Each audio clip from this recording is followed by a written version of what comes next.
Bonjour à toutes et à tous et bienvenue dans ce nouveau tutoriel Affinity Photo dans lequel aujourd'hui je vous invite à venir découvrir comment créer un Patronus. Petit personnage totémique venu d'Harry Potter, vous apprendrez dans ce tutoriel comment à partir de 2 photos vous pouvez réaliser l'effet que vous avez sous les yeux. Si jamais vous avez des questions au cours du tutoriel, je serai à votre disposition via la section commentaires. N'hésitez pas, en général, je réponds en moins d'1 heure. Sachez également que si vous souhaitez des conseils sur d'autres outils du logiciel, je me ferai un plaisir de vous aider, voire même de vous créer des vidéos à la demande.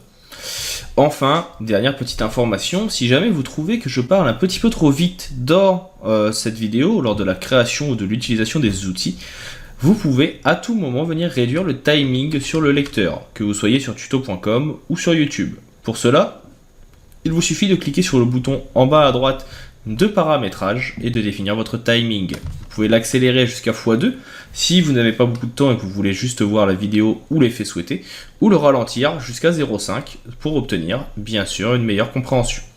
Choisissez votre rythme, ça vous permettra de mieux comprendre le tutoriel. Voilà pour cette introduction, nous allons maintenant passer à la création de notre Patronus dans la suite de ce tutoriel. Attaquons donc la mise en place de notre petit Patronus. Ici, je vais commencer déjà par venir sélectionner le renard que je vais ajouter dans ma composition. Je fais un CTRL X et je viens le coller ici. On va venir le coller dans la composition à l'endroit où l'on souhaite. Alors là, je le fais volontairement plus grand que la réalité pour que l'effet soit un petit peu plus visible, parce que si je le fais en taille réelle, c'est beaucoup moins bien. Donc je vais faire un CTRL Z, on va le laisser un petit peu plus grand. On va ensuite venir le détourer. Pour cela, moi personnellement, ma technique favorite reste l'utilisation de l'outil plume, que je trouve assez simple à mettre en place et assez rapide. Donc là, vous voyez, je vais pouvoir venir utiliser la plume pour venir mettre plusieurs points les uns après les autres et venir faire le contour de mon animal. Bien sûr, vous pouvez utiliser la technique que vous voulez et bien sûr, le plus important sera de prendre votre temps pour obtenir le rendu le plus intéressant et surtout le plus propre possible. Donc prenez bien votre temps, essayez d'obtenir quelque chose de qualitatif. Si vous êtes plus à l'aise avec l'outil sélection rapide, faites de la sélection rapide. Si vous êtes plus à l'aise avec le pinceau et les masques de fusion, faites-le au masque de fusion, etc. etc. Si vous n'avez pas d'outil de prédilection, que vous ne savez pas comment faire, sachez que j'ai produit un tutoriel sur le sujet sur tuto.com qui vous permet de tester tous les outils de détourage afin de comprendre leurs fonctionnalités, leurs utilités, où les trouver et comment les utiliser. Ils vous permettront de comprendre au mieux les spécificités de chacun pour obtenir un détourage précis et qui conviendra à vos besoins. Alors là ici, comme on va venir faire pas mal de petites retouches derrière, vous voyez, je vais assez vite. Quitte à perdre un petit peu de matière parfois, ce n'est pas grave, l'important ce sera que l'on comprenne que c'est un renard et qu'on puisse l'utiliser pour notre futur Patronus. Donc, histoire de ne pas passer des heures dans le détourage, je fais assez vite. Ce n'est pas le cœur du tutoriel. Donc ici, vous voyez que j'ai quasiment terminé. Voilà, je passe rapidement sur les pattes. Tant pis pour la petite griffe et on termine. Une fois que cela est fait, vous pouvez cliquer sur sélection ici pour sélectionner l'entièreté de votre animal et y ajouter un masque de fusion. Et de cette façon, il est automatiquement détouré. Je fais un CTRL D et ici je vais commencer sur mon animal à faire un CTRL I pour inverser ici, vous voyez, les couleurs ou plutôt la luminosité. Et je vais venir ajouter en cliquant sur réglages un noir et blanc. Là on voit que le noir et blanc est sur l'intégralité de ma composition. Pour que ce ne soit pas le cas et que sur le petit renard, je vais venir ici donc le placer à côté de mon menu arrière-plan. De cette façon, le renard est modifié. On peut modifier la couleur de celui-ci si on voit qu'on a ici trop de nuances de gris ou au contraire trop de blanc, à voir suivant les besoins et les envies. Ça pourra être modifié par la suite. Une fois que cela est fait, on va également donc venir donc dupliquer cet élément ici avec un CTRL D par exemple. Autant pour moi, un CTRL J d'ailleurs, enfin un CTRL D. Et on va le garder invisible. On reviendra dessus un petit peu plus tard. Passons maintenant à l'arrière-plan qui est ici. On va venir donc y ajouter, dans un premier temps, un petit filtre. Donc pour ça, je vais dans filtre. On va chercher un filtre qui va pouvoir nous intéresser et qui va correspondre à ce qu'on peut mettre en place. On va donc venir ici nous mettre en densité couleur moins et on va venir utiliser donc le filtre qui est ici, donc filtre, détection, et vous avez détecté les bords. On clique dessus et vous voyez que ça va nous donner un effet un petit peu plus transparent. Ça va être utile par la suite. On va ensuite venir faire un clic droit et on va venir ajouter des options de fusion. Donc ces options de fusion, hop, autant pour moi, on va les avoir dans FX. J'avais oublié que dans Affinity Photo c'était ici. Effet de calque, et on va venir en ajouter plusieurs. Le premier, ce sera une lueur externe. Je clique sur lueur externe. On va choisir un mode qui sera ici non pas superposition, mais hop, lumière vive. Donc je prends mon lumière vive, je vais augmenter l'intensité et mon rayon, donc comme ceci. Et vous voyez que ça va donc augmenter le tout. Donc moi je vais venir ici me mettre aux alentours par exemple de 18. On va baisser un petit peu l'opacité. L'opacité doit être aux alentours de 50. Et le rayon, on va le monter ici à 40. 30-40. De façon, vous voyez que vous avez ici donc un effet de halo qui apparaît. On va y ajouter également une petite couleur qui va être ici en hop, donc incrustation de couleurs que je ne retrouve plus. Voilà, superposition de couleurs qu'on va mettre ici en lumière tamisée. On va le mettre à peu près à 60 et on va pas le mettre en noir, on va le mettre dans un bleu. Donc pour ça, je vais me mettre en couleur curseur RVB hexadécimal et j'ai déjà ici mon élément, c'est 0096 FF. Je clique sur Entrée et j'ai déjà le ton bleu qui va commencer à apparaître. Bien sûr, vous pouvez essayer avec d'autres effets si vous le voulez, ou avec d'autres couleurs. Vous pouvez venir le modifier manuellement, par exemple pour avoir quelque chose d'un petit peu plus bleu. Une fois que cela est fait, on va faire ensuite une lueur interne. Je clique donc sur ma lueur interne qui est ici, et on va se mettre cette fois en densité couleur moins. Donc je clique, densité couleur moins est ici. On va venir choisir une couleur, donc on va mettre comme couleur non pas du blanc, mais quelque chose qui sera un petit peu plus bleu. Donc pour le blanc, on va laisser pour l'instant, on va voir ce que ça donne. Et on va augmenter également donc le rayon, baisser l'intensité. Donc j'augmente ici pour avoir donc des effets qui vont apparaître et on va venir baisser l'opacité. Donc on voit tout de suite la modification entre les deux, donc ça permet vraiment de venir commencer à donner un effet à notre animal. On pourra bien sûr modifier tous ces éléments par la suite, suivant les besoins. Donc là par exemple, je vais trouver que c'est un petit peu trop visible, et sur l'extérieur et sur l'intérieur, donc je peux baisser un petit peu. Je vais fermer et reprendre celui qui est ici. Celui qui est ici, malheureusement, il est très très visible à l'intérieur, donc nous, on va venir modifier le tout. On va venir faire un effet, comme on l'a déjà fait ici. On va voir ce que ça donne si on va modifier les différents éléments.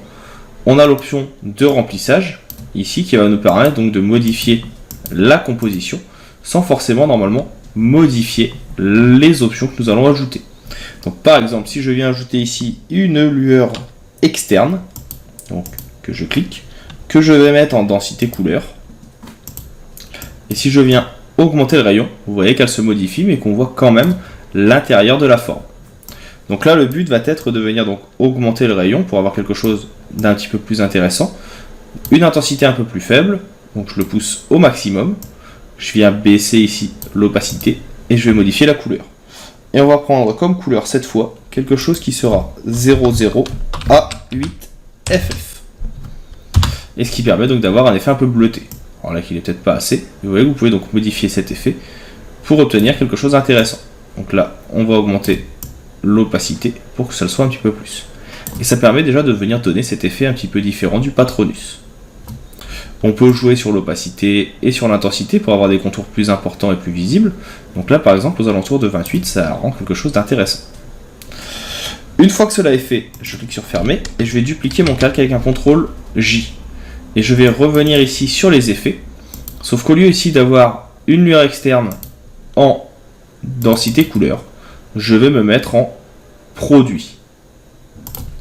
Alors, c'est même pas produit, autant pour moi. Normalement, c'est fondu, que je ne retrouve pas. On va regarder avec d'autres. C'est pour donner en fait un petit effet crénelé à la composition. Si on ne le retrouve pas, c'est pas grave, on fera 100 tout simplement. Donc on n'ajoutera même pas celui-ci et ça ira beaucoup plus vite. Donc déjà, on va commencer à avoir notre effet de Patronus qui va se mettre en place sur la composition. Et maintenant, ce qui va manquer sur le Patronus, tout simplement, ça va être de venir ajouter des effets de couleurs. Donc pour ça, je vais créer par exemple un nouveau calque. Je vais venir chercher une photo que je vais intégrer. Et je vais donc venir l'intégrer ici. J'ai fait un CTRL V pour la coller. Et je vais venir me mettre en mode, alors que je retrouve le bon mode, couleur plus claire. Voilà. Je zoome. Et ici en fait, on va pouvoir venir utiliser celle-ci pour venir nous mettre en dessous ici de notre renard. Et on va pouvoir venir ajouter des effets à l'aide de notre effet de fumée qu'on va pouvoir venir dupliquer, qu'on va pouvoir venir déformer pour créer des effets de modification. On peut changer son sens et bien d'autres choses encore pour permettre de créer donc des effets de fumée autour de l'animal. Donc là, on peut le faire la première fois comme ça. Ici, je vais faire une rotation pour avoir mon effet de fumée également dans l'autre sens. On peut définir plusieurs éléments. Donc là, je le fais une première fois. Si vous le placez au-dessus, comme ceci, l'effet peut être intéressant également.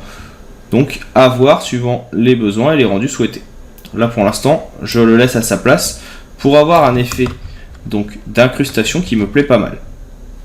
On va tester avec plusieurs petits effets. Il va falloir peut-être prendre également plusieurs formes de fumée pour obtenir quelque chose d'un petit peu plus intéressant. Jouer sur les tailles et sur les modifications. En appuyant sur la touche Shift, vous allez pouvoir venir modifier la forme de votre fumée. Profitez-en, c'est l'occasion de venir donc tester et mettre en place les éléments souhaités. Donc là, par exemple, je le mets sur la queue, j'appuie sur Alt pour dupliquer, je rappuie sur Shift pour venir déformer ici la forme pour que ça prenne la forme du dos, pour avoir la fumée qui ressort, tout simplement. Ces trois éléments, je vais les grouper avec un CTRL G et ajouter un masque de fusion. Tout simplement de façon à pouvoir venir déjà effacer en prenant ici du noir, en cliquant sur le masque de fusion, ce qui ne me plaira pas. Donc je augmente le tout, j'augmente mon opacité à 100%, et là de cette façon je peux venir effacer tous les effets qui ne me plaisent pas. Je peux même faire venir faire un CTRL-clic sur ici mon animal, me mettre sur le masque de fusion de ma fumée, baisser l'opacité, voilà, et venir ici donc fusionner un petit peu mieux le tout et rendre surtout mon animal un peu plus visible. Vous pouvez faire un CTRL H pour rendre invisible les outils de sélection et voir le rendu. Une fois que cela est fait, vous avez donc votre Patronus qui commence à être mis en place.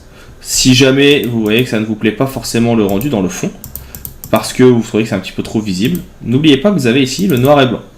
Double-cliquez dessus et vous allez pouvoir venir en fait modifier certaines parties et en rendre d'autres visibles. Et c'est par exemple ici que vous allez pouvoir donc, en cherchant le bon paramètre, avoir des parties un petit peu moins blanches sur ici le pelage. Donc là on voit bien que c'est avec le cyan.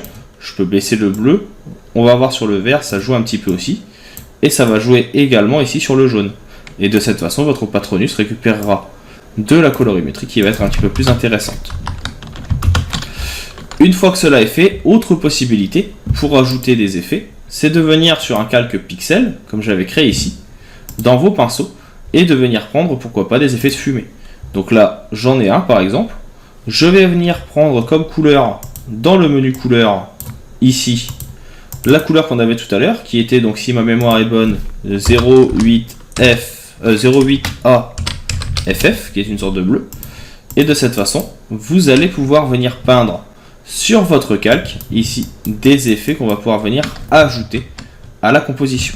Alors là, vous voyez que ça ne peint que sur l'élément, parce que, en fait, comme tout à l'heure, je n'ai pas enlevé encore l'effet de sélection avec le CTRL D.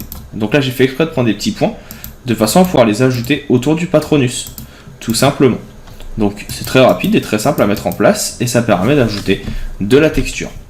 Et enfin, on peut essayer de trouver des brushes fumées. Donc là, je ne sais pas si je vais en avoir, peut-être dans peinture aérosol. Sinon, il faudra venir les télécharger.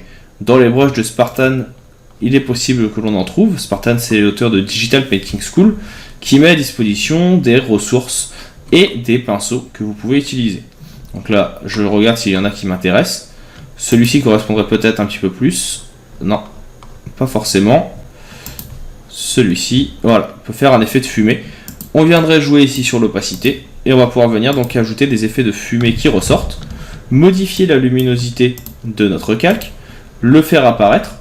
On peut avoir quelque chose qui sera un petit peu plus blanc par endroit pour vraiment avoir cet effet de fumée qui apparaît. Et de cette façon, vous avez votre Patronus qui est terminé.